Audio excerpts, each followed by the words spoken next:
waan fahmay. We ask all commenters to begin by stating your name and relationship to Minneapolis Public Schools. magaca la sheegay iyo Keep Minneapolis waa comments within the 2-minute limit or 4 minutes if using an interpreter. Do not mention identifiable information about individual staff members or students, and do not use profanity, insults, or threats. If these guidelines cannot be followed, I will provide a warning, and if needed, I will turn off the microphone and end comment time. And finally, please remember that this is an opportunity for the board to hear from the public, so we will not respond in the moment to comments or questions. Staff, however, may follow up and connect with you based on your comments. Jennifer Davis, will you please come to the podium and begin your comments?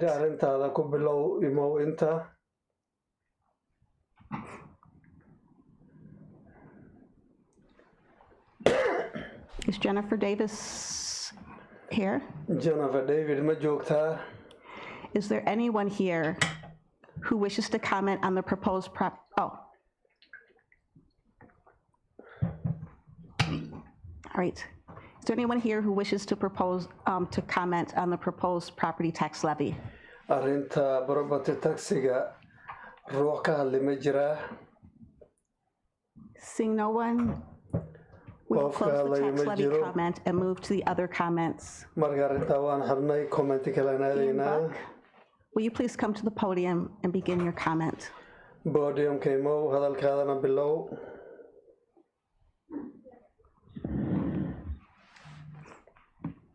Good evening, board members.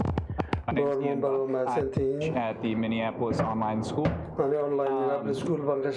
here to speak about divesting Minneapolis Public Schools funds from fossil fuel companies. This is a topic that I became aware of earlier this spring when St. Paul Public Schools started pursuing that as a approach for decarbonizing our school districts. I was very, very pleasantly surprised by how easy and straightforward of a process it was for them. I spoke with Uriah Ward, who is one of their school board members about it, and it took about 9 or 10 months for me to finish starting the conversation, asking the SPPS staff, would this work? Can we do this? Talking with the bank that, manages their funds and everything, and writing up a resolution and passing it. As a teacher who will eventually be benefiting from some funds that MPS has for other post-employment benefits, I would really rather the money that I'm receiving not come from sources that are at the expense of our students' futures and ability to continue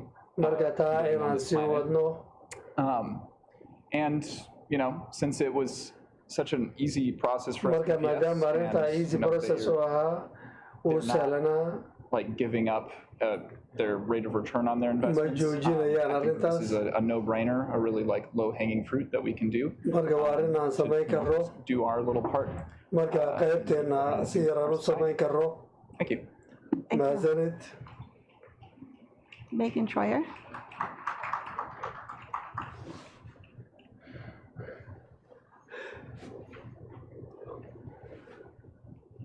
Hello, my name is Megan Troyer, and I'm a psychologist at MPS Elementary School. I'm also the parent of a Minneapolis Public School student. I presented to this board last week about the success we had at Bryn Mawr with implementing evidence-based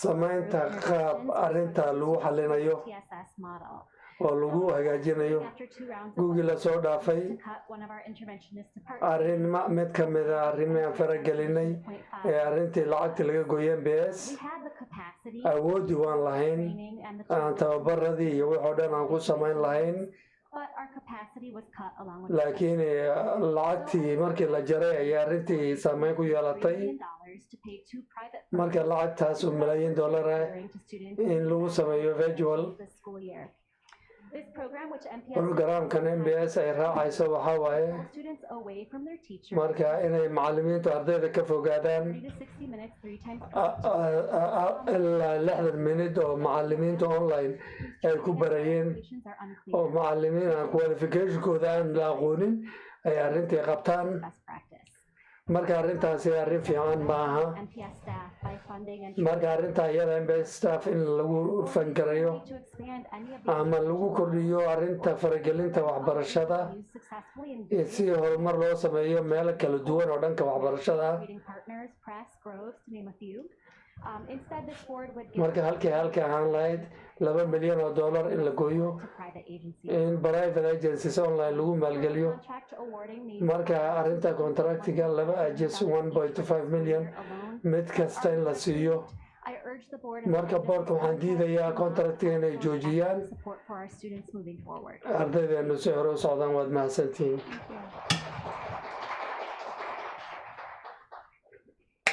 Hi, Robert. Thank you.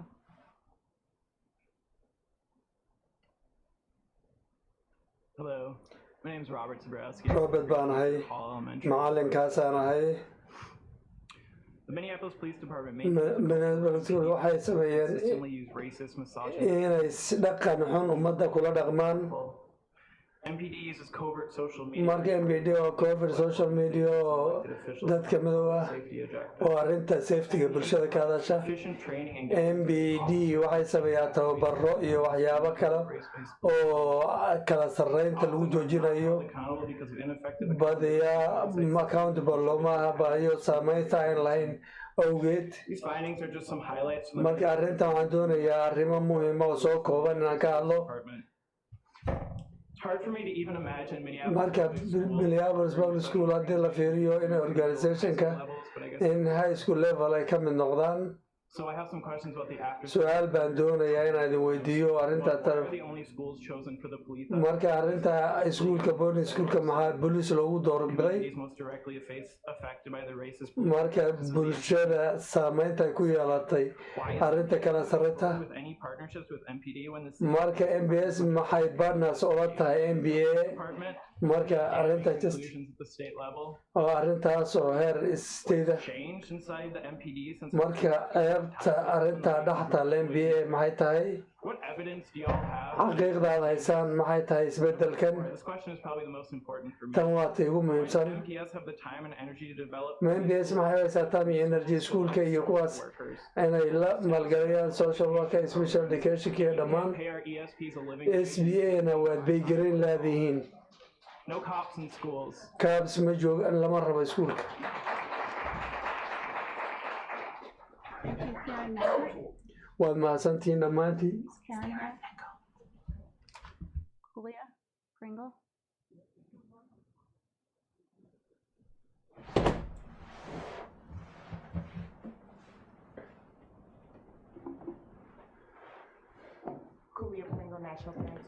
marka horiyo national parenting baan joogaa gabadhaasaan ku wareejiyey Good evening, school board. school board mahadsantiin At Washington, marka Washington High School baan siinaya ka ahay our prayer rooms, marka wrestling room. bareer suunkeena You have to walk through a gym class while there is basketballs being thrown. marka meel waxaa jiraan basketballkii waxaas dhan ay ku ciyaaraan We 11:15 just want a presentable room to pray in. marka waxaan doonaynaa qol aan ku tukano in loo sameeyo Washburn High School has put up protocols for us Muslims to pray there. They set marka anaga Washington board meeshaas ayayna ogolaadeen inaan ku tukano muslim ahaan students to pray. Mr. Opening has refused someone to pray due to the qofkaasaa diiday inaan sameyno they have been saying that they could take it away like it's a privilege. marka way qaadan karaan oo privilege maadaama ay tahay ayay dhaheen Take away praying from us. marka salaadaanada ayay doonaysaa inay qaadato xuquuqdayada ayay ka xadgudubtay In a room at a public high school.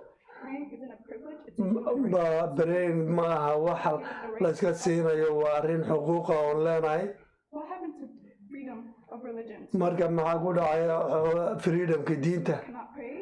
hadaan la tukan karin And there are laws to protect people. marka taa waxay tahay in lagu difaaco xuquuqda uu qofku leeyahay The First Amendment law. What they could do is inform our parents of our waxaa weeye inay u sheegaan waalidka annaga does not correlate marka bareerka anagu meel ama religion or human right cannot be taken away at school. xorriyadda iyo xuquuqul insaanka lama qaadan karo Unsafe, unseen. marka meel aan safe ahayn aan la maqal I will use my voice. codkayga ayaan isticmaalayaa Education is built off of peace. saasaa loo dhisay waddankeena nabadgelyo ee lagu dhisay That will hopefully be corrected.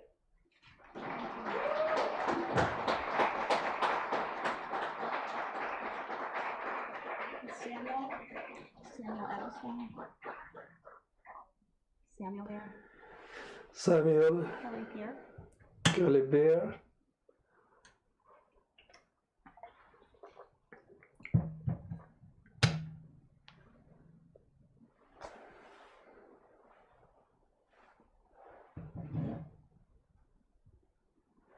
Hi, my name is Kelly Pear. I am a magacayga Kelly Bear anahay Minneapolis ayaan ka shaqeeya waalid baan ahay ruux ka qalin jabiyey sidoo kale macallin baan ahay anigana 23 sano concerned about the high dosage tutoring. marka arrinta tutoringka aad u badan am concern Understand until last week when I received bishii lawiga la soo dhaafay marka waxay laba ardayda ka mid ah both been in the country oo labadooda maqnaa months are now slated to go to this newcomer tutoring. marka arrintaas dadkan cusub galay What's happening with waxa dhacay moogin dhismaha waxa ka dhacay newcomers need natural language, marka dadka cusub luqad caadi ayay u baahan yihiin natural environments, luqad meel caadi ayayna u baahan yihiin and working. meeshay ilmaha la ciyaarayaan ilmaha dhex galayaan Wondering who suggested this. marka waxaan leeyahay banayaa soo jeediyay arrinkan So short on money. How can we spend $3 million?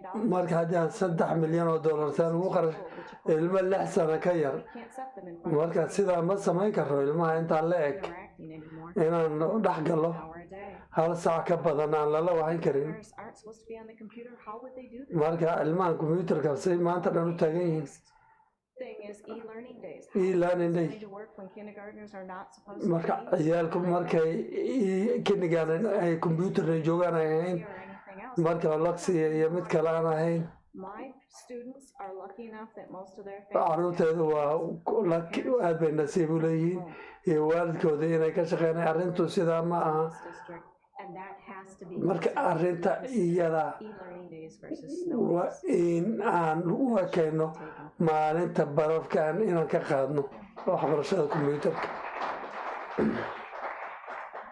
Christian Patrick.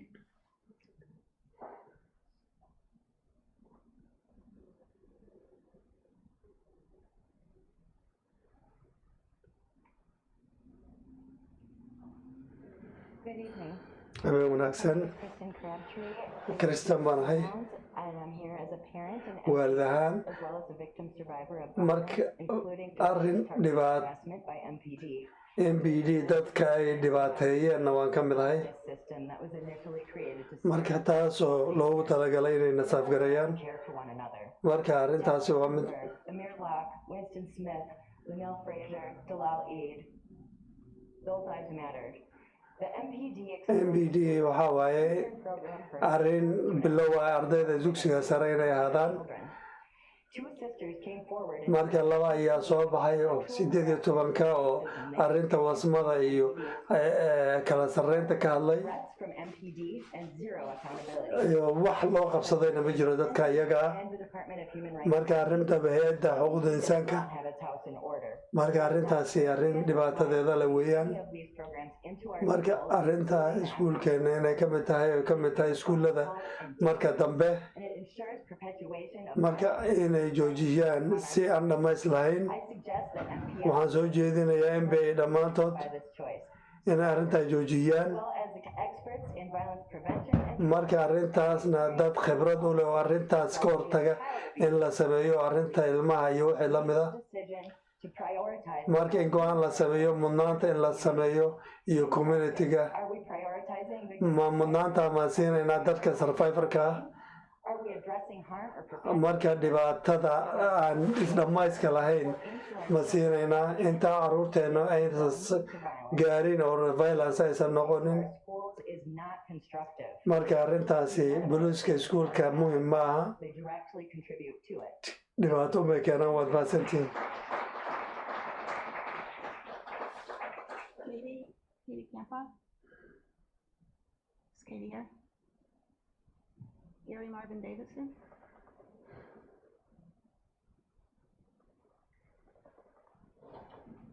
Gary Marvin Davidson, New Salem Educational Initiative, just about a 12-minute walk from the Davis Center teaching. aniga 12 minute baan u jiraa Davis Center anoo lugeynaya Minneapolis Public School ayaan ka shaqeeyay ka qalin jabiyay meeshan marka kormeeraha Cox shaqa fiican bay haysaa iskuulka u dambeeyay garaafti markuu tagay Jordan iyo aniga waan la hadlay su'aalo muhiim ah alaamiin marka inay tutoring aad loo badiyo ay u dooday qofkaasaan fiiriyey senior academic ah marka marka LeBron James marka waxay dhahday waan helay tan waan qabtay marka qof inta ma jooga ka hadli karaa arrinta iyada waan ka hadli karaa kormeeraha Cox ayaa soo dhex galay marka wuu maqlaa si cad marka wuxuu yiri si vettingkan ama xulitaanka si fiican baan u sameynay marka dadkaas oo leh qaab xulis qiimo leh marka arrintan waan ogeyn arrintan shaqaynaynin laakiin ma jeclin habkan qof cusub inuu shaqada qabto marka Cabrini wuxuu dhahay waan ku maqlay su'aashaada marka waan maqlay codkaada cod Jordan iyo Alamin marka waad samaysay homeworkaada marka waa ka badan baashankaas jacaylkaasaan u baahnay tan waa mustaqbalkeena waxaan doonaynaa inaan samayno wax kastoo ay tahay inaan samayno si akhristu ay muhiim kor u kacdo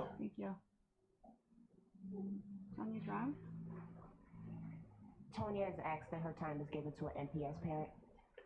gabar waalidka ayaan siinay I have a student in Minneapolis Public School. aniga bilaabsi arday baa igu jira In the past, in Minneapolis Public Schools, I do want to talk about bullying. marka arrintaasaan doonaya inaan ka hadlaa Racial arrinta gap between POC arrinta midabka ee dadka u dhaxaysa white teachers. macallimiinta caddaanka You guys should expand your resources. marka waxqabadkeena inaad badisaan si loo caawiyo arrinta dadka midabka leh We can get an understanding of si aan u fahanno waxa dhacaya gaar ahaan iskuulka with the suspension rate. marka arrinta suspensionka Again, it's with culture. waa dhaqan bay noqotay Culture, what's going on. You guys are just going to continue suspending. marka arrintaa waad wadaan weli dadka lagu cayrinayo Dealt with so many suspensions. marka suspenshino badan baan ka hadlay Time oo and noloshayda ka mid ah my child's lifetime. markaan yaraa iyo markaan weynaadaba Big deal. arrin weyn waa arrintaas Mental health. xagga maskaxda ayay saameyn ku yeelanaysaa Mental health. Expanding resources for children. marka ilmaha in loo kordhiyo waxyo That they can actually trust for ruux ay aamini karaan to a teacher where they're halka ay kala hadli lahaayeen macallin marka horeba hawshan isku qabteen going to say, I'm kind of intaasaan doonayaa waxoogaa nervous baan ahay Jennifer Davis? Jennifer here? Katie Bitter? Katie? Elizabeth Seaman?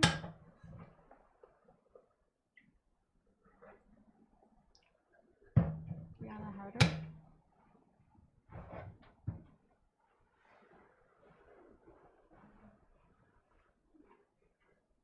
Hello, board and interim superintendent. gudoomiye iyo board Cox Brianna Harder. Riyaanan ahay Social studies teacher with social study macallin baan ahay degmada in our schools right now. I'm at Henry, Henry baan joogaa being charged with creating bell schedules for next year. hadda schedule-keeda ayaan sameynaynaa Huge systems change. marka isbeddel weyn baa jira oo hadda dhacaya bell schedules.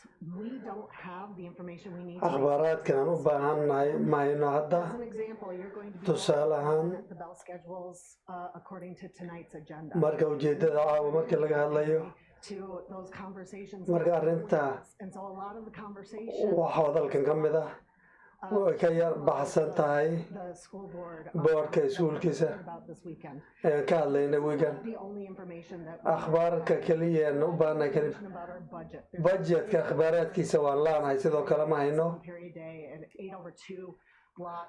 We don't know the percentage of students that are. marka boqolkiiba ardayda intay tahay ma ogin The CTE blocks. CTE blogskooda Travel, we have a lot of questions about. su-aal badan baan ka qabnaa arrinta transportationka lagama jawaabin Know how that travel time. travel timeka ma ogin intay saameyn ku yeelanayso ardayda Especially now with the addition or the return, I'm not sure about Edison to now 3 hubs.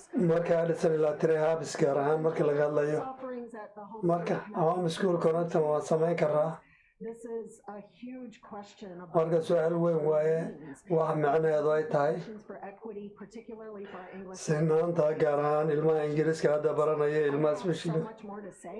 wax badan baan hayaa More questions. su-aalo badan baan haynaa Submit these, but we are functioning in silos and we're. markaan shaqaynaynaa arrintaa waan wadaynaa hawsha Longer. So much harm has been done through those silos. We marka wax badan baa dhacday an integrated system. marka arrin weyn inaan samayno ayaa loo baahan yahay isdhexgala Maria Cisneros.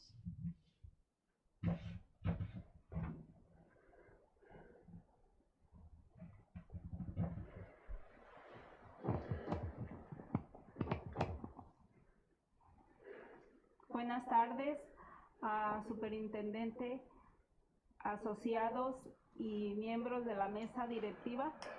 Good evening, Superintendent and members of the Council of the Direction. habeen wanaagsan guddiga meesha fadhida kormeeraha My name is Maria Cisneros. magacaya maryamo waaye Parte del Sindicato Nacional de Padres. I am a member of the National Parents of Minnesota. marka waalidiinta maalin Minnesota ayaan ka mid ahay I am here today because Porque hay mucha falta de liderazgo en Anderson. there is a profound lack of leadership in arrinta hoggaan la-aan Gustaría ver ayaa ka jirta Anderson asociados I would like to see more of the associates marka bax badan inaan ka aragna ayaan doonayaa trabajando más en sus distritos, en sus escuelas. working or checking out how the schools that they are responsible marka dadkaas oo fiirinaya iskuulka say u shaqaynayaan iskuulkaas Violencia, mucha inseguridad. because there is a lot of violence and insecurity. dhibaato badan baa ka jirta oo dagaal iyo wax walba Están poniendo atención a la seguridad de nuestros niños y nuestros jóvenes. And they are not paying attention to the safety of our. marka safetiga ilmahana shaqaba kuma laha Me gustaría ver también a cada uno de los directores que les corresponde su distrito. I would like to see more of the directors that are. marka dad madaxa oo meesha imaanaya inaan arkaan rabaa A chequear cómo está cada uno de sus distritos, de sus escuelas públicas de Minneapolis. To come and check how you're inay fiiriyaan iskuulka waxa ay samaynayaan No queremos que los niños haya más cuartos de cárceles. We do not want more cells in jail, do we? marka dhib kalama rabno soo maaha Problemáticos. Because you think that our kids are trouble.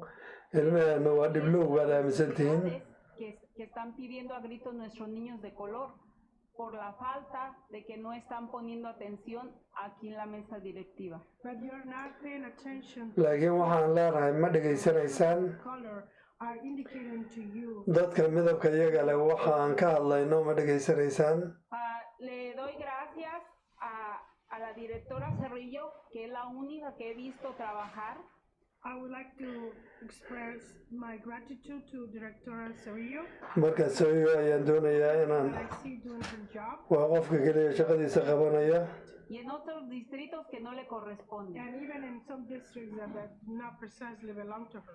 iyo qaar xataa shaqadeeda ahayn En sus distritos trabajar, haciendo su trabajo y ver las necesidades de nuestros jóvenes y nuestros padres de familia. We would like to see you, all the directors, marka inaad idinkoo dhan sida aad samaysaan shaqadiina qabsataan and paying attention to the needs of warka laydiin sheegayana iyo baahida aad dhagaha u furtaan. Necesitamos que haya más liderazgo de los enlaces comunitarios. We also would like to see more leadership. Marka hoggaan fiican inaan aragnana waa rabnaa. La búsqueda del superintendente que se va a postular. In the pursuit of seeking the new marka kormeeraha guud qaabka loo fiirinayo la raadintiyo liderazgo de la mesa directiva. In order to have an increase in the leadership si hoggaan fiican aan u helo. Los intereses de nuestros estudiantes de color y nuestras familias. Gracias. Y van a hablar ellos también un poquito porque hay mucha necesidad de la voz de nuestros estudiantes de Anderson y los papás. We have to look out after the interests of our children and our muhiimadda ilmaheena inaan fiirino waaye. There are two other people that will. laba qof oo kale ayaa hadlaya. Good afternoon. My name is Jasmine. I am a seventh grader in Anderson Middle School. aniga magacaasa la yidhahaa iskuulkaasaan dhigtaa. Fights in my school. caruurtayda. I want you guys to have more security in the hallways. in security fiican aan hayno.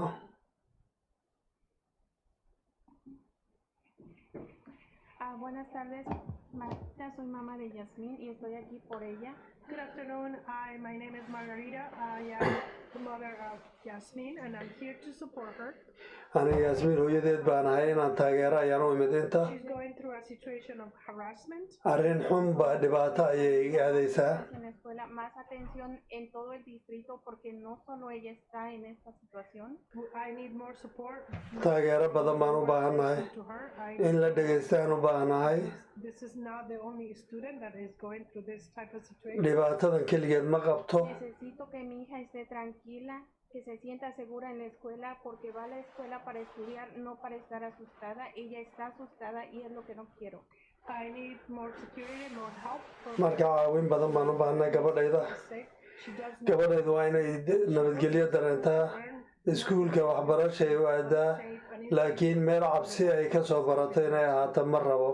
Y a mí también necesito estar tranquila. Si yo voy al trabajo a trabajar, yo quiero estar segura de que mi hija está segura en la escuela. No quiero que la vayan a golpear. And I need to be. waxaan u baahanahay My daughter goes to school.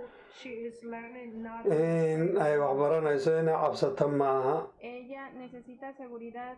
No solo ella, todos, y ella está asustada. Necesito que esté bien, que esté tranquila. Necesito que vaya y que esté segura. She's not calm. She's unsafe. ma degano cabsi bay dareemaysaa. inaan dejiyaan rabaa. hadday addo inay safe tahay inaan xaqiijiyo. waa arrinteeda inay safe ahaato weeye. inay meel nabadgelyo ah ku barato waaye. I need you to please put more attention, pay more attention. dhegayso waxaan doonayaa iskuulka waxa ka socda. And I need your help and I hope I get it. caawin baan doonayaa inaan heli doonana way la tahay. mahadsanid. Randy Edelstein. Is Randy here? Joshua Hamadin. Sorry if I mispronounced that.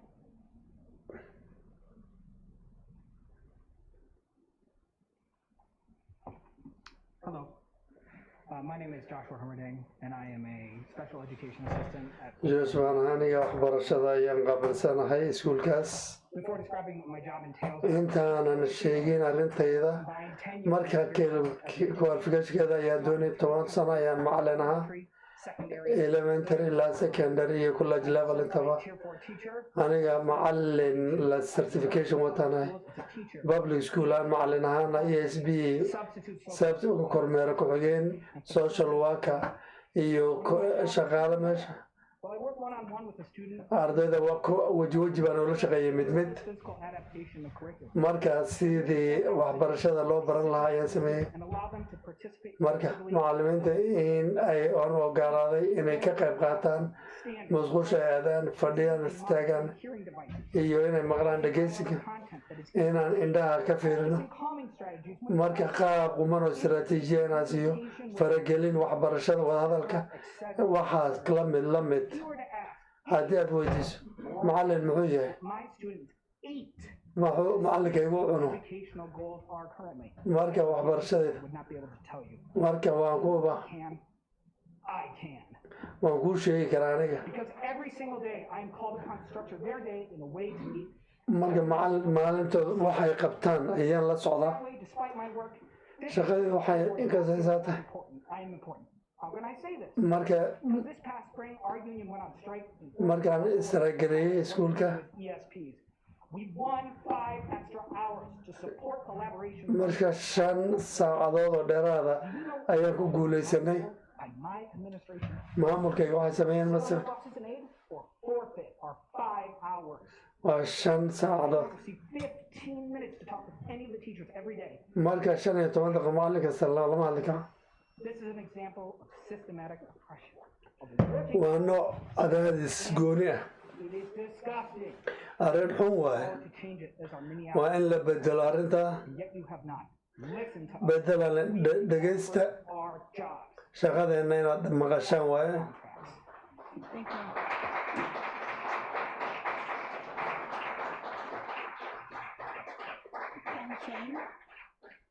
Is Ken here?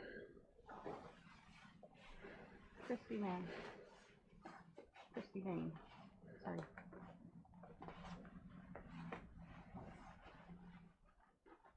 Hi, I'm Christy Main. I'm a teacher at South.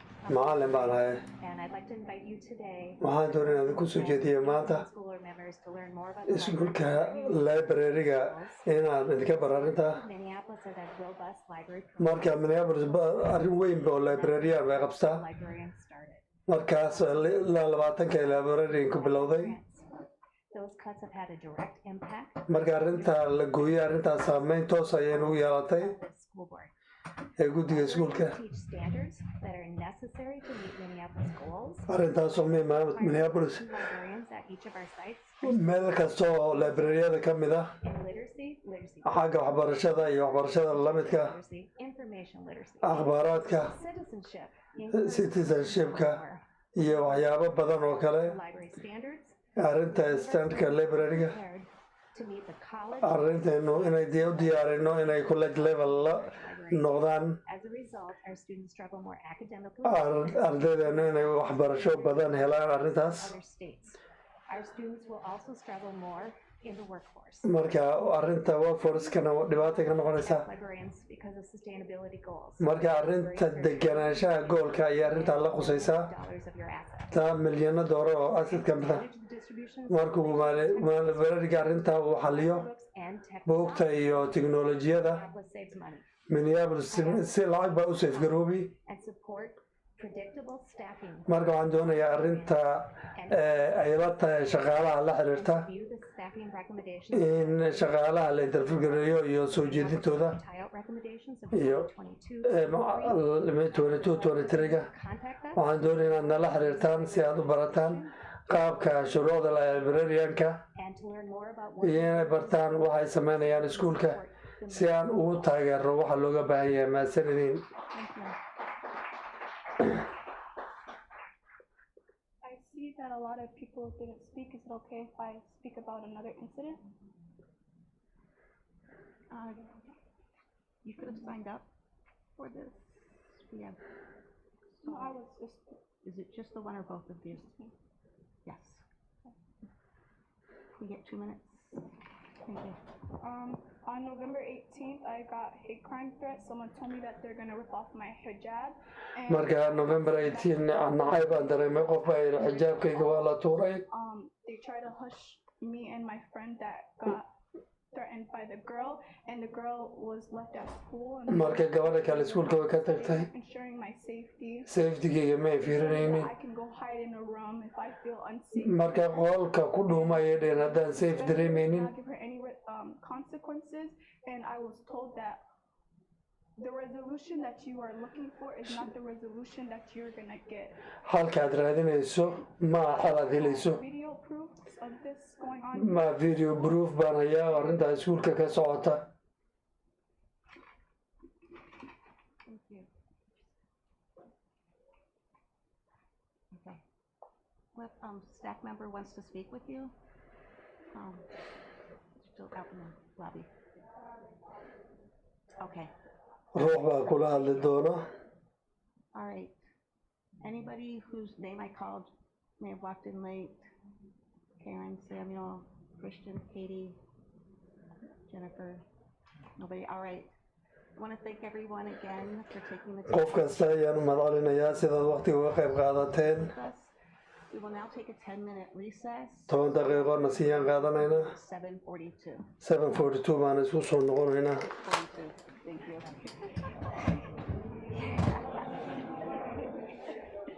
6:52. 6:52.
No, I think.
That sounds great. Testing audio 1 2 3. Testing audio 1 2 3. Testing audio 1 2 3. Testing audio 1 2 3. Testing audio 1 2 3. Testing audio.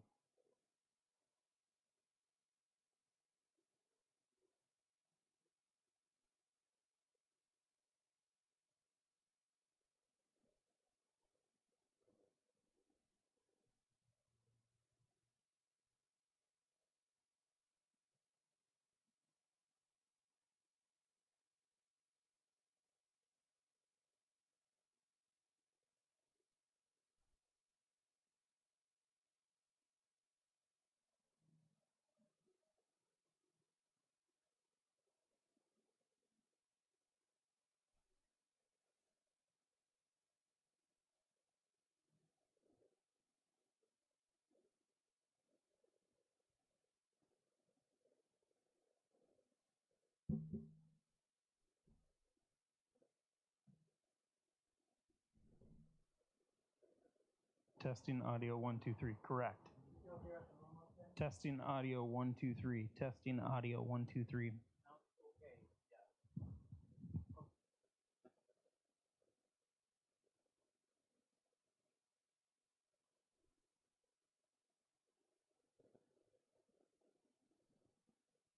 Checking 1 2 3. Checking 1 2 3.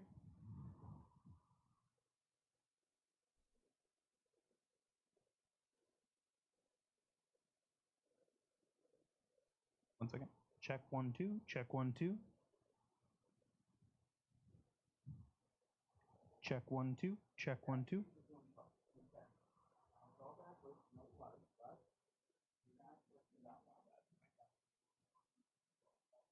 No. Well, Mike.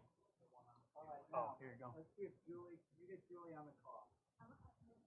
Testing audio 1 2 3.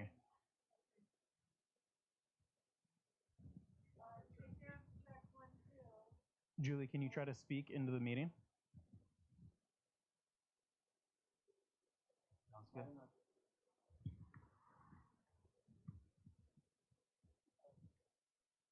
Can you give us a check 1 2? We can hear you, Julie. That's good. Thank you. Check 1 2.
Yeah, like she.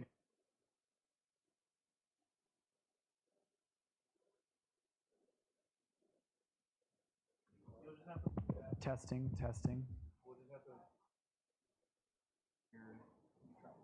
Yeah, sure. Testing 1 2 3.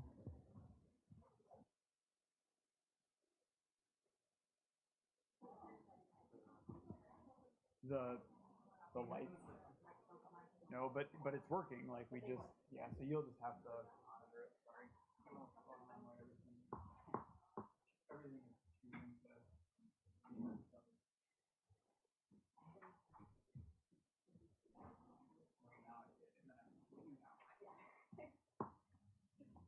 She's on me.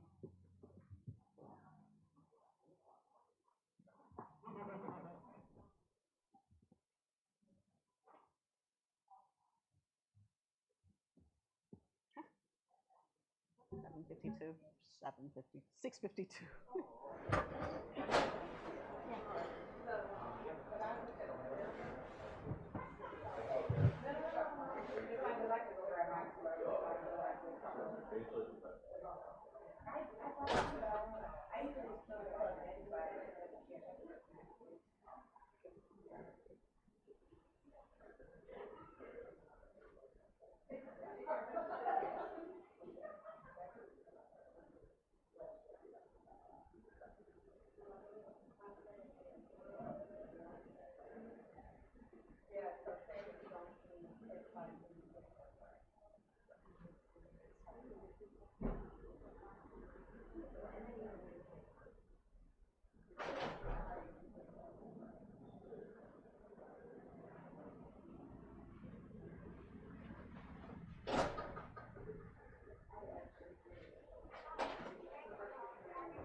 I will now call this meeting back to order. shirka ayaan dib u furayaa. Next item is a presentation of the fiscal year 2021-22 marka 21-22 iyo waxa audit ku saabsan ayaa waxaynanaa cox fadlan wad arrintaas waan soo daaladsan haddaan doonay inaan bilaabo waxaan doonay lahaa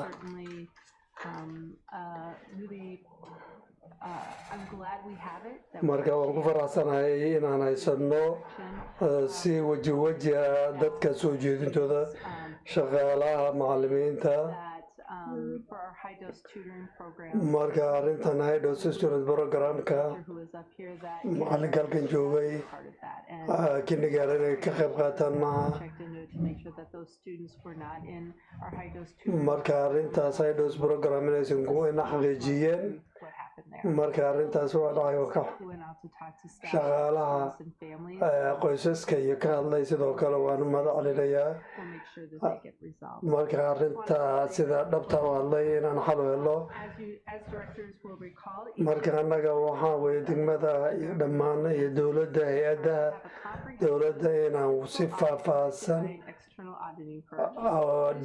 auditing inaan wanaajino dadkan Bergan KBC ayaa si madax bannaan oo dhidgareeyay soo dhowaada dadkana isbar hawshaadana waad mahadsantihiin aniga Bergan KDV ayaan ka socdaa marka June 30th 2020 ayaan bilaabay koorka koowaad maqle waxaa weeye marka arrin iska ah oo ribood ah mas-uuliyadda maamulada iyo arrimaha lacagta inaan la waxeeyo exaamka iyo recommendationka annaga iyo waxa la sameeyey iyo arrinta lacagta la xidhiidha marka fikrad nadiifa oo la qaldin ayaan la nimid marka arrintan waa arrin saxa marka arrinta positionka financialka sanadka dhammaadkiisa lagu bedelayo marka arrintan financial reporting ayay qabaan marka arrinta annaga na soo jiidatay waxaa weeye laba arrimood ayaan helay waxaa weeye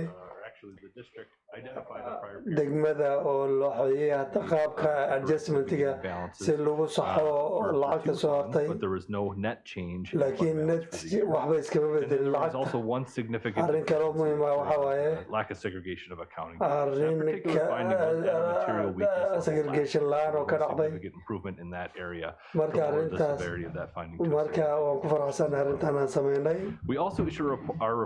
marka reportka innaga waxaan u bixinay dowladdu waxay districtigu 140 milyan ay qarash garisay taa waxay keentay inayn u baahno arrin badan inaan dabagalno arrintaas saddex arrimood baan dabagalnay American Rescue Program oo 2.7 milyan lagu qarash garayay taas kale oo 25 milyan lagu waxayay iyo education stabilization waxa lagu waxayo COVID-ka la xiriiray oo 74 milyan lagu qarash garayay marka fikradaan la qaldin ayaa la nimid marka doolarada waxaa la mid ah waxaa lagu qarash garayay arrintii loogu talagalay And we also had no deficiencies in internal control related to those programs.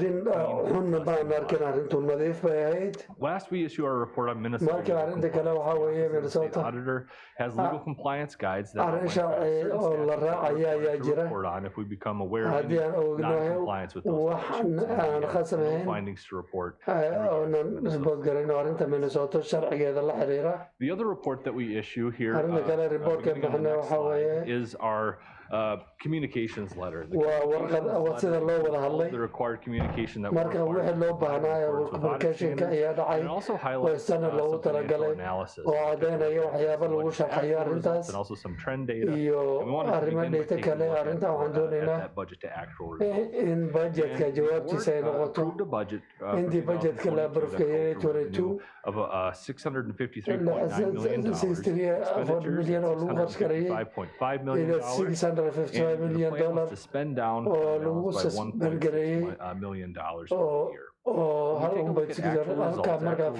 Came in at $3.2 million, $10.7 million, 1.6%.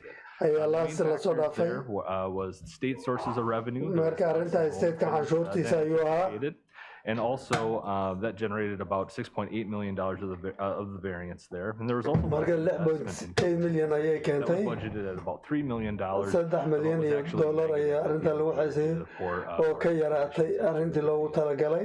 On the expenditure side, expenditures came in at $648.1 million, or mainly due to vacant positions, less being served with a decrease in enrollment, and less special education costs, and those offset some lease activity due to as a result of current year operations, fund balance increased $18.9 million to unassigned portion of fund balance for financial health at the district to maintain a minimum unassigned fund balance. $53.6. Now going on to the next chart, just wanted to highlight the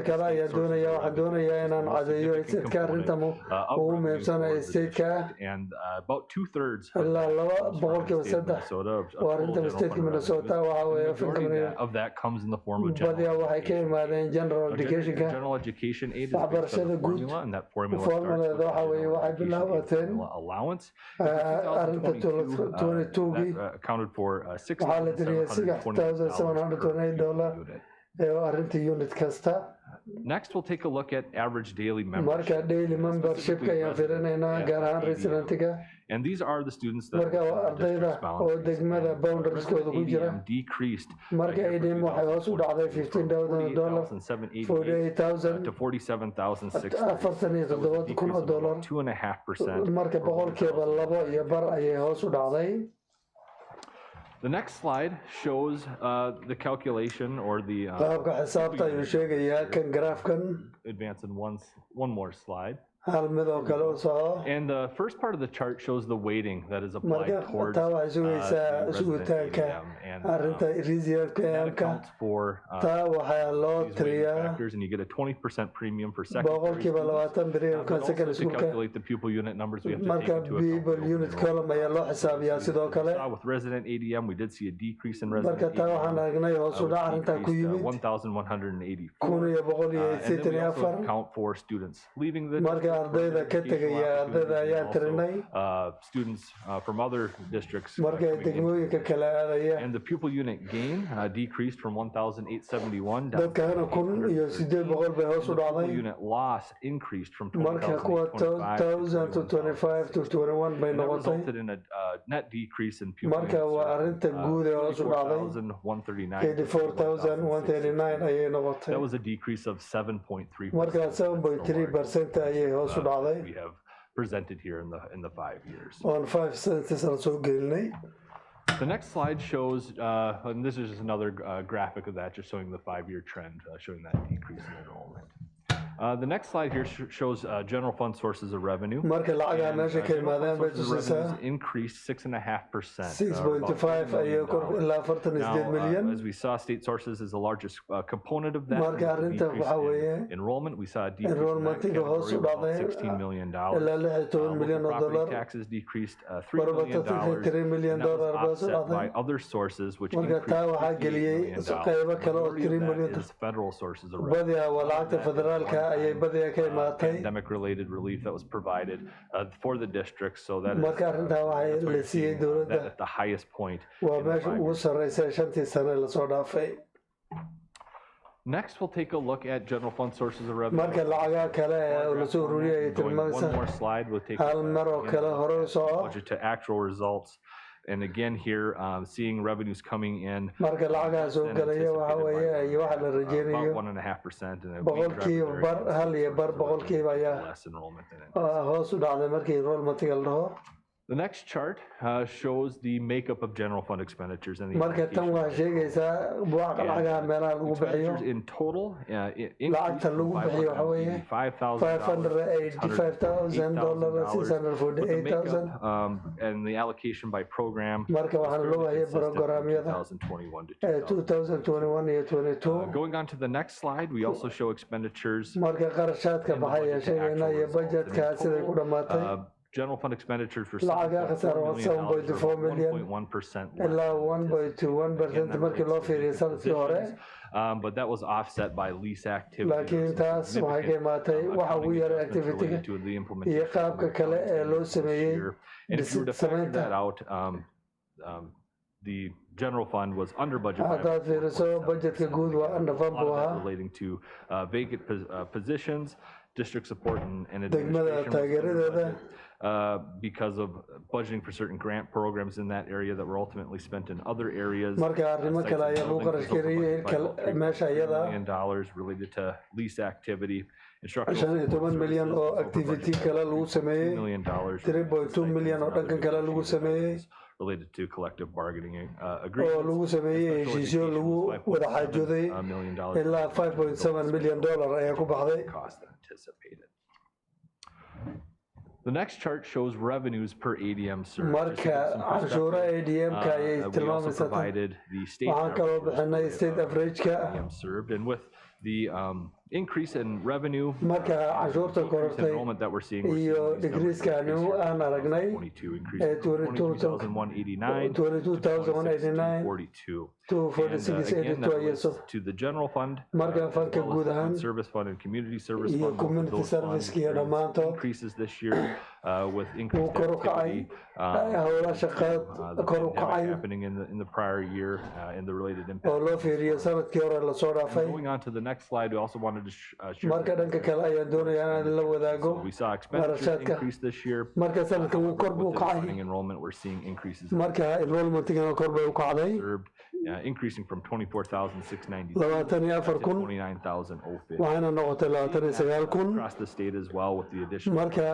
stateka kelkiisa marka fiirino dheeraadka Also seeing increases, but those are a little bit higher. The increase is a little bit higher at Minneapolis Public Schools. oo taas oo Minneapolis Public School ka arrintaas The next chart shows the general fund financial position here for the last 5 years. marka fanka guud ee sanadkii la soo dhaafay aad arkaysaa Total fund balance increasing, there we go, increasing from 126 million up to about 100 marka 120 milyan ilaa 120 ayay kor qaaday increase in cash and investment marka arrintaakii hoos u dhac baa jira arrinta kaashka dollars down to about 153 ilaa 153 ayay hoos u dhacday from the state related to state and federal funds. marka stateka arrinteedii iyo ta federaalkaba. The next chart shows the general fund operations here for the marka arrinta guud ee 5 sano la soo dhaafay ayay sheegaysaa did see an increase in fund marka tii hore increase ayaan aragnay dollars. And the bottom part of this chart qaybta hoose batanka wuxuu sheegayaa the different components. meelo ka duwan ee lacagta Amounts that are spent on prepaid or inventory related items. marka prepaid iyo arrinta inventoryga iyo arrinta la xidhiidha Sources of revenues that are restricted. stateka gaar ahaan canshuurihiisa We have amounts that are assigned for specific purposes. marka arrimo khaasa ayay noqonaysaa. We did see increases in the non-spendable marka arrimaha la qarash garaynayn oo kor u kacayaan aragnay for specific purposes. oo arrimo khaasa la xidhiidha oo arrintaasa alternative programs. iyo programyo kale oo arrintaa 1 milyan extended time increased by 2 oo million. taasoo lagu extended timeka ilaa 2 milyan Majority of that is made up with reduction in capital projects referendum. arrimaha capital projectiga ayay ka imaateen ilaa 11 milyan Unassigned fund balance decrease. iyo arrimaha kale ee la assign garayna hoos bacday ilaa 1.5 milyan Policy it is to maintain a marka arrinta degmada sharcigeeda annual budgeted expenditures and boqolkiiba 8 in budgetka sanadka hoos u dhacay fund balance represented 8.3. marka arrinta fund balance-ka waxay matalaysaa 8.6 bilyan.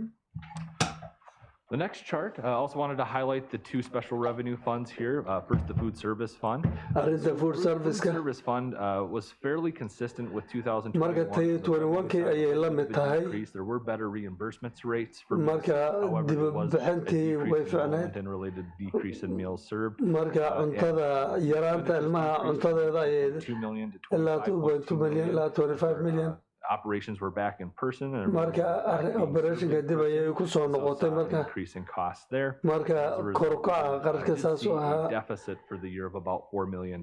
marka ilaa 4 milyan oo dollar oo ka maqan ayaa arkaysaa to about $1.4 million. ilaa 1.4 milyan ba. The last slide here is the Community Service Fund. Again, with the pandemic having a significant impact on programming in the marka arrimaha muhiimka waxa weeye programyada arrintaas 2022 with sanadka 22 canshuuradkii oo 27 kor u kacay at the end of the year. sanadka dhammaadkiisa sidoo kale qarshaadka kor u kacay Plus for the year of about 112. ilaa 120 iyo Increase in fund 20 kun balance to about 5. adigu waxay noqonaysa 5.1 million dollar. That's a high-level review of our marka qaabkan u kala waxay saas ahayd provided communications letter. Next, we'd just like to open it up for any questions. marka su'aalo ninka qaba ayaan ka jawaabaya. Auditors and everybody on the finance team and others who helped put this audit together. Directors, I'm going to note that on the consent agenda includes a resolution acknowledging that we have received and filed. marka arrintan waan helay faylkan wax su'aal ayaa qaba arrinta odhitaaga su'aashiisa. There are none. Director Elamine. Thank you, Chair. Just wondering again, you mentioned about the material weakness. marka arrinta material weakness-ka ayaan la yaabanahay. There was a certain expenditure in the prior year that was recorded in the wrong fund. So that was marka waxaa lagu rigoorgareeyey long fund recognized in the proper fund. marka meeshii saxdayd ayaa lagu soo celiyey. Okay, thank you. Director Booker. You mentioned the desegregation, of funds that usually. I was just wondering, what was the dollar amount of that entry where you noticed that it wasn't properly held? marka meesha saxda la gelinin the opportunity meeqay to ahayd place it or oo chance lagu soo celiyey. Are we talking about the segregation? Yeah, segregation of duties. arrinta segregation. That particular finding is just related to the policies and procedures at the arrinta bolosiga iyo waxaas bay la xiriirtaa no actual instances of any misappropriation. marka waxa lacag la xiriirta ma aha Makes the board aware of the fact that there is some overlap in certain. ma arrin ma si qalad u dhacday There would be 4 different people in a particular transaction process. afar qof oo kala duwan iyo transactionkoodii oo sameeyey There was some overlap in those duties. I understand that. I was just wondering, like, is there a dollar amount? Like, it's, you know, like is it large, small, medium? lacagta laakiin qiimaheeda meeqa waaye wax kasta A specific dollar amount for that particular fund. It's just process, really. marka lacagba ma ahaba waa arrin shaqo ah wey waxan If it'd be okay, I'd like Senior Officer Giap just to comment also on this one. Is that okay? Thank you.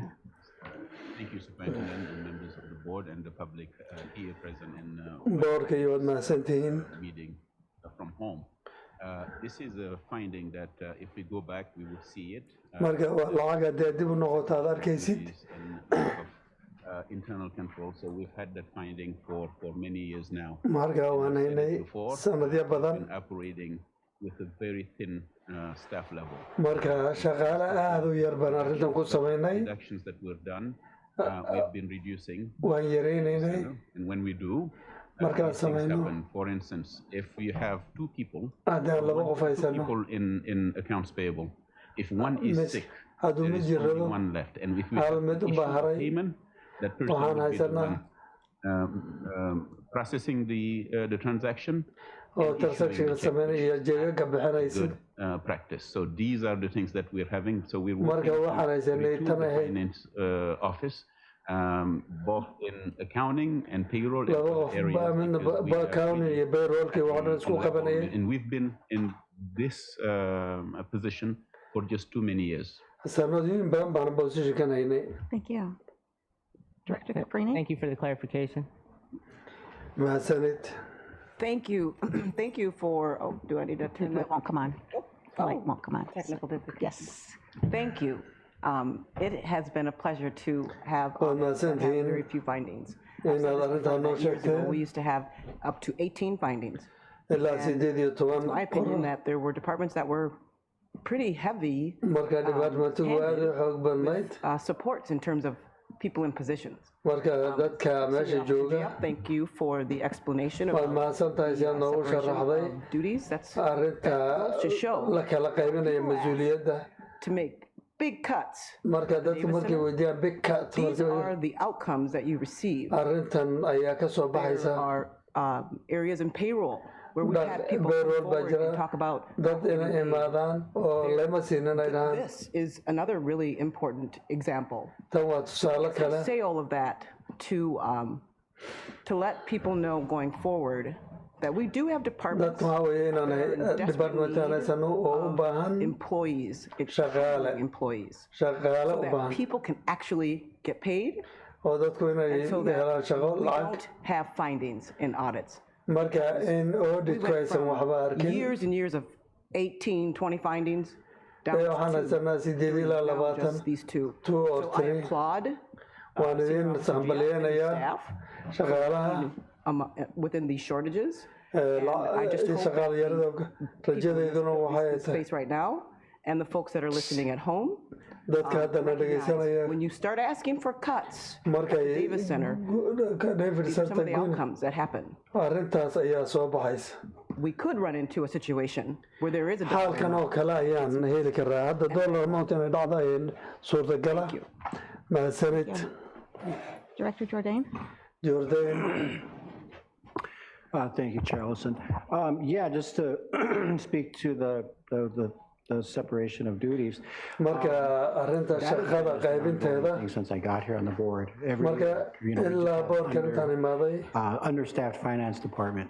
arrinta finance staffku shaqada uga yaray Continually do hard work. I mean, we want shaqay adag ayay sameynayeen mar walba inay qoraan inay hawshaa sameeyaan statewide, et cetera, and yet we still are, still understaffed, and I have been pushing. And the first time when I first got on the board orientation, then Chief Diop sat down and said, we're understaffed. Marka understaffku waa And that was socotay 2016. So we have not had, as far as I've been on the board since 2016, we have not had a fully staffed finance department. And marka shaqaalo ku filan ma jirin ilaa it's not a sanadkaas slight to anyone, but I have consistently asked, can we please get a fully financed staff? marka finance staff ma heli karaa Director that has said that. And I think marka moving ruux dhahay ma la forward, arrintaa especially moving forward with what we are facing financially, and we'll talk more about that tonight. marka The arrintaa time ma has in laga come hadlaawa to find every single available dollar to have a fully financed staff. marka Especially going qof forward kasta with oo where we soo are. maro Again, dollar like I said, where we are financially. Because can you imagine how good we would be if we had a fully staffed finance department? haddii aan shaqaale finance-ka oo shaqaale umanaysano To really maximize marka badan waan samayn karnaa si aan u weyneyno shaqaalaha ardayda iyo macallimiinta to move forward with that. si aan arrintaa hore loogu wado Hope that, again, my pleas for a fully financed staff department, or fully financed staff team does not go unheard again. marka mar dambe in la maqli doono way la tahay arrintan That it's been talked about and is being worked on. So marka thank waa you laga guys for shaqeynaya coming here. waad mahadsantahay I do inaad soo save all your sheegtaan audits, by the way. arrintaada auditkaada oo safgareeyay But or get them in hard copy. But I save every single thing that I've ever gotten. waan safgareeyay wax Look kasta back on your past audits that you guys have brought forward to us back when we actually got them in a paper booklet. So marka booklet markaan helay waan hayaa to see the progress that we have done waan in fiirinay the finance department here in Minneapolis. So Minneapolis waan sameynay waad It could get mahadsantahay larger because this is the first year that the district will be submitting for the finance award at ASBO for a certificate in excellence in financial reporting. So marka koowaad ee shahaado sharaf laydin siinayo waa degmada Okay, thank you. Those last questions. Thank you, directors, for your questions. su-aal yaa qaba For your work.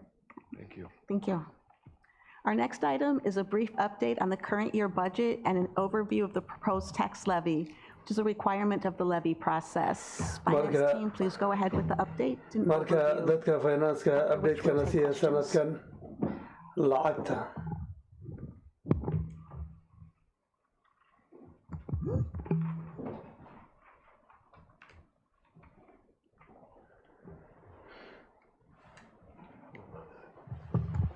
Thank you, Director Ellison, Superintendent Cox. kormeero waad mahadsan tahay Just a brief budget update. budgetka haddaan iin sheego Just a couple slides. So revenue.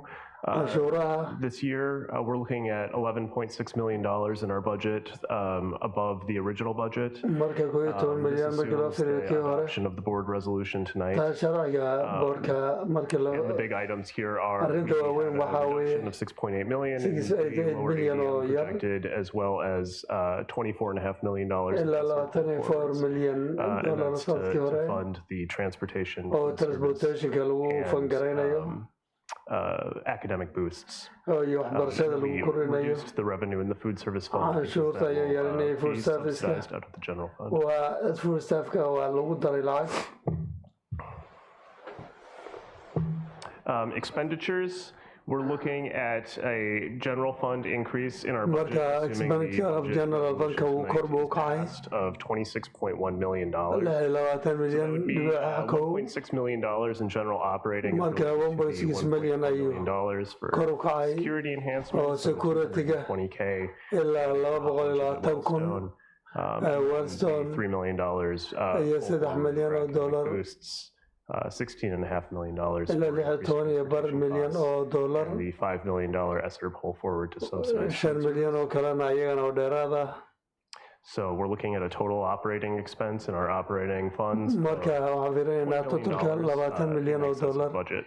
in dheeraad ay ku tahay budgetka And then in our non-operating funds. marka non operating fundka waxaa weeye sanadka 12 milyan oo dollar inay kor u kacday The inflated costs at North. oo qarshaadka sicir bararku keenay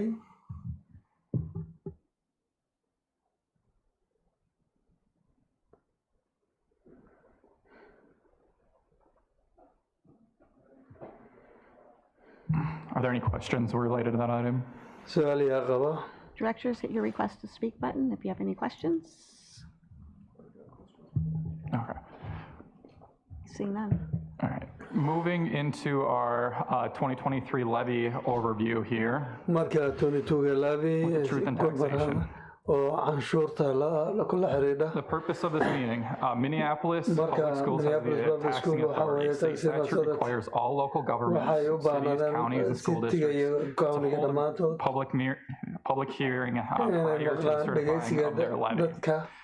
Public comments must be allowed after 6 p.m., which occurred today. And the hearing must be held after the release of the property tax notices from the county. The notices contain information on estimated taxes as well as market value and other adjustments. These notices were sent up by Hennepin County in November. Moving on here. Some basics of the levy. School levy authority is established in Minnesota state statute. This is operated through MDE. Levy includes items authorized by statute, which some items have restrictions and some items are less restrictive. These are also approved referendums as well. The 2023 levy will provide funding for the calendar year 24. School year collection between fiscal year 24 and 25 The receipt of our payments occur in May and October between our fiscal years, and these collections occur from Hennepin County. The levy amount very rarely can be increased, but almost always will be decreased after September 30th. There is a rare instance that we did see a slight increase in our community service fund this year. Factors impacting the levy amount. Changes in our tax bases. Each home is assessed a value, your estimated market value and taxable market value. Changes to your individual house can impact the overall taxing that you get. Legislative changes to education formulas. This is operated through MDE is the levy process. Referendum inflationary increases can increase or decrease the amount of the levy overall. Contribution changes required by statute. A levy for an additional amount for para and TRA that goes back to the state. We do have the authority to levy for other post-employment benefits, obligations that our employees have here. And another big piece is our debt. We are able to levy for principal and interest payments on our debt related to issuances of bonds for capital projects, funding issuances, and long-term facilities maintenance, safety projects. Move in here to our levy summary. It shows that we are having an overall increase of 4.34%. This has been adjusted since the last finance committee meeting. 4.47%. The changes that took place since that date was a $164,000 increase in community service fund. MDE discovered an error on MDE's part, and they notified the school district that it affected, and we were able to clear that up and increase that. With our refunding that we did on the 2014 bond with 2022D, we require less principal and interest, or we are seeing a decrease in the amount that we need a levy for. So our debt service levy decreased $474,000. That overall is a decrease of $310,000 from our finance committee meeting. So it went from 4.47% to a now 4.34%. Looking at our proposed property tax statement, that was sent out to Hennepin County here. It's kind of broken up in 4 steps here. One of the main key factors here is step number 1 here. That shows your estimated market value and taxable market value. There are a lot of properties that saw increases this year. Minneapolis doesn't have any authority regarding the value of your house. If you have any questions related to that, please contact Hennepin County Assessor. Step number 2 shows the overall increase or decrease between all taxing authorities in taxing district. And step 3 identifies the due dates coming up for Hennepin County.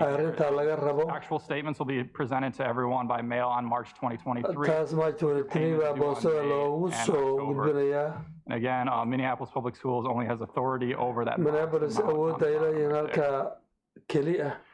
So looking at this, it can be a little misleading for your xogaa qalad inay u egtahay fi xisaabtan. Estimated market value for Minneapolis taxing authority district increased 7%, while the taxing market value increased 7.3%. Market value-na boqolkiiba 7.3 kor u kacday. Properties that see a decrease in valuation of your home remain consistent through last year. You're actually going to see a decrease potentially in most properties did see a increase in their market value. So if there was that there was no increase in your property, you'd be looking at around 3.6%.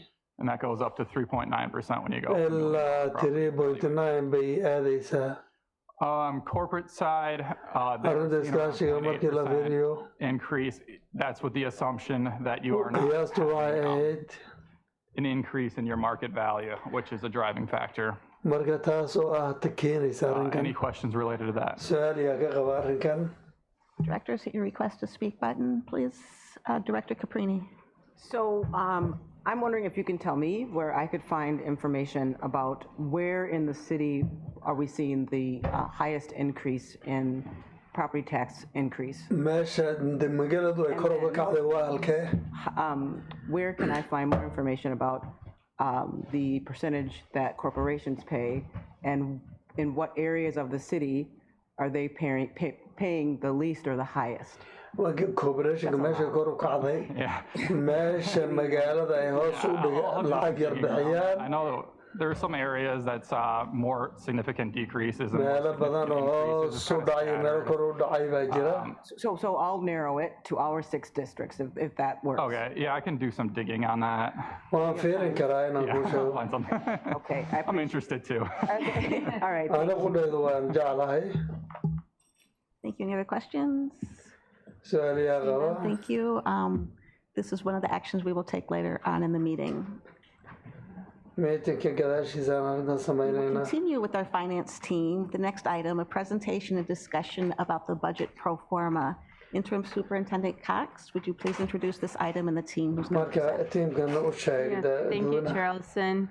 As they have done annually for the past several years, the finance team has put together a pro forma budget document, which is a set of status quo financial projections and parameters used to inform both short and long-term budget development process. The key phrase, as you will hear Budget Director describe in more detail, is status quo, as in continuing in the same way without significant changes, which we can all see is not an option. So the pro forma is not a prediction of what's inevitable.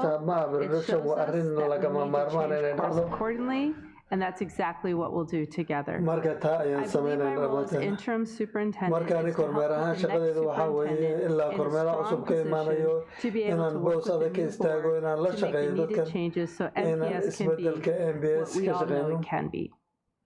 This means beginning the process of outlining all options available to us, and I can tell you already that this is going to take an all-of-the-above approach, as there are no single fixes. First, we need to ensure that the way we spend money is closely aligned and to the values and priorities in our strategic plan. Making sure we spend money in this way not only has potential to identify where we might be able to reduce expenses, but will also get the needed resources to the key goal areas of academic achievement, student well-being, effective staff, shaqaalaha saameyn ugu yaraato iyo dhaqanka iskuulkaba marka tan kalena inaan cashuurta la badiyo rajadu maaha in arrintaasi weyn loo sameeyo marka sanadyo badan oo dhaqan ahaan noqoto in lacag lagu yareeyo iskuulka